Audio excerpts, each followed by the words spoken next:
e ɗum noon assalamu aleykum bandiraɓe tedduɓe, assalamu aleykum bandiraɓe Lajeri TV télévision aynayi premier chaîne dans la zone silvo pastoral heɗen hakkude zone silvo pastoral on jii zone ɗo jooɗimi ɗo machallah ko ladde ɓaleere woni zone silvo pastoral eyyi machallah mi waɗano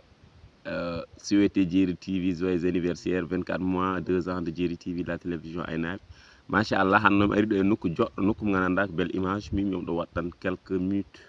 gam yaltude leñol he bandiraɓe tedduɓe Djeri TV ko le 12 février 2021 mbaɗɗa ɗum kadi le 12 février 2022 le 12 février 2023 o dañi 2 ans mais mois de février o mi alano temps haydara ɗum saabi on jeeyani hay vidéo goto eyyi ɗum noon ko salminde moon weltinade moon no fewi e wiide moon machallah e heeɗine lawol he kadi eɗene golle he machallah kadi hunde noon ene heewi tampere ene heewi caɗele eyyi ene heewi tampere ene heewi caɗele mais en plus kadi en jiyani hay goto mo gandanɗa a addi anda hono wiyete soutien ma Djeri TV e machallah mbeɗa salmina mon noon mbeɗa moon weltano mbeɗa weltina jagguɓe combat he guila nde puɗɗoɗen nde ha tulniɗen ɗo ha tengti kaw men Aliou Sow somi yettini inde tan on pahamat mi Aliou Sow gorko mo penda yayaki machallah yo Allah junnu balɗe ma moƴƴin battane ma aɗa yiiɗi Djeri TV taade en jaggi machallah mi salmina bandiraɓe jagguɓe Djeri TV fof mo pani hay goto population mo silvo pastoral fof ha tengti population mo wiiɗi Cingoli population mo Takky Weedo Ganina Teskere Amali Labgal Biddi Dooji diwan Mbar Touba kadi diwan Kër Moumar Sarr ha diwan mo Mbane foof machallah weltinade mon no fewi mi yii combat mon e darde mon e la Djeri TV télévision aynaɓe en jetta kadi les maire uji kadi ganduɗa kadi koɓe yahadiɓe men woni monsieur le maire Dimel Dembar maire commune mo Mbane machallah e sehil men Bacci Gaɗel en calmini foof dal en juurima foof monsieur le maire Sidy Dior Ka machallah on beltanama on jeyama dal toujours son dañi programme uji moon ko Djeri TV nodda toon waɗan moon couvrir ɗum noon ko weltade e weltinade leñol ngol foof machallah e wiide moon ɓe mbi tan hacci bo daggol dikka bawmo yenno teng machallah ko 7 min on jaafo e wolof e wiide moon tan hunde ne heewi tampere trop en jii ladde nde danaka transport mo mbatten o transport musɗo mbatten jol jippo saret mbabba jol jippo auto ji woppoya jol jippo hay goto anda eyyi 2 ans de souffrance trop wonen yimɓe mbatma ko aɗen jooɓe aɗen tawa haydara dañani hen mais noon ko leñol ngol jeeri ɗum noon wadde bandiraɓe tedduɓe hoɗon mbiyene jaggaton e combat he no fewi gandon combat o weeɓani ɗum noon en noddo bandiraɓe foof eɗen jinno waɗ série ji bon sketch uji korke mais noon wonno moyen o ala en plus kadi temps o ala sin moyen o woodi hen kadi men ɗum mbawa wadde e nodde sponsor uji kadi machallah pour ɓe gara ɓe jagga programme uji Djeri TV woni établissement galle golle mo Amadou Seydou Diallo établissement mbo galle Djoulagu Pikine Market mbo diwan Seydou Amadou Ba e CEO woni Mbaye Ka en machallah oɗon nodde ene jaggatonde e Djeri TV banggal publicité e ɗen ɗon gueɗe eyyi wax degui Yallah nde puɗɗiɗen ha joni en cuwa dañde hay émission hay publicité goto balluɗo men hay publicité goto en dañani te ɗum hoɗon gandi wona ko foti wonde eyyi ɗum noon son mbi leñol ngol Pulaar haaltaki RTS Pulaar haaltaki TR Pulaar tataki naggam de Djeri TV 24 mois lebbi duuɓi ina woni Pulaar 100% mais hay goto mo jaggani hen hay goto waɗani hen junggo makko ɗum ɗon noon ko ɗum woni gandanɗa neɗɗo haalata woni taw gumani ɗum eyyi ɗum noon wadde neɗɗo sikene laayo laayi ko gumi ɗum noon ko ɗum woni foof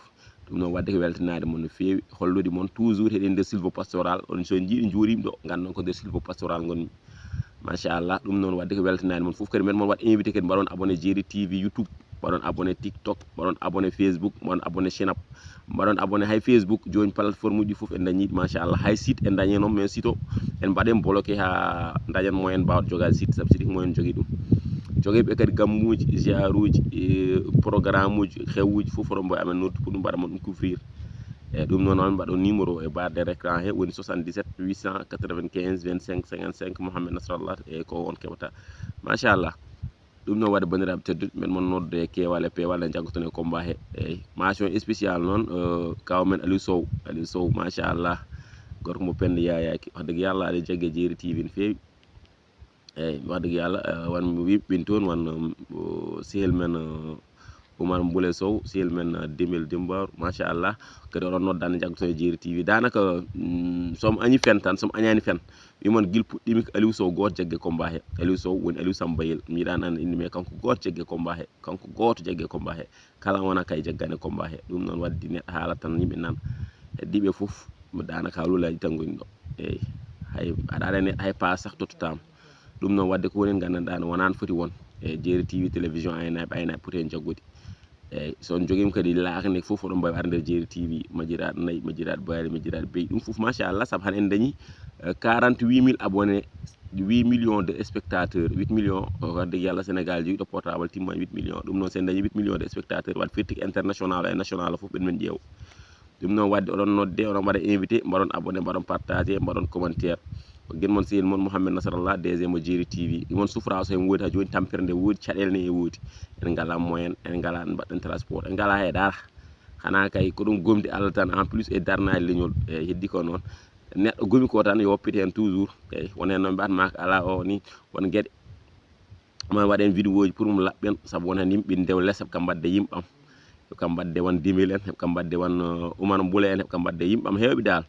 eyyi tawno ga ala ko mbaɗiri ɗum tan so wona wadde serindemi ɓen ɗon ɓe ganda noon ɓen ɗon waddi amen donc l'amour cihlagal e rendude leñol mais goɗɗum renndinani amen politique waddani amen ɗum noon si neɗɗo ƴetti hin rewa less hin kam wadde ɓen ɗon ko ɗum noon ko wasde andude no guiɗmon sehil moon Mouhamed Nasrallah ɗo diwan Silvo Pastoral ɗo joɗimi ɗo noon ko diwan Beeli Diaɓɓe machallah eɗen tawa e nder région de Saint-Louis département mo Dagana commune mo Mbane e non loin de Tadki kadi woɗɗani kadi wiide Cingoli ɗum noon woɗɗani kadi wiyete Niassante e Pende Yayaki Allah jarama on jarama ɗum noon wadde ha wondi guiɗmon sehil moon Mouhamed Nasrallah ɗum noon waɗe eɗen mbaɗa souhaité jeeri tv 2 ans mo jeeri tv 2 ans de souffrance haɗa mbi 2 ans de bonheur mais enen 2 ans de souffrance ɗum noon waɗi Allah hokkumen nde hitande artoni 2023 kam taw 2024 inchallah taw 1 an kam to bonheur mo wonata Allah jarama on jarama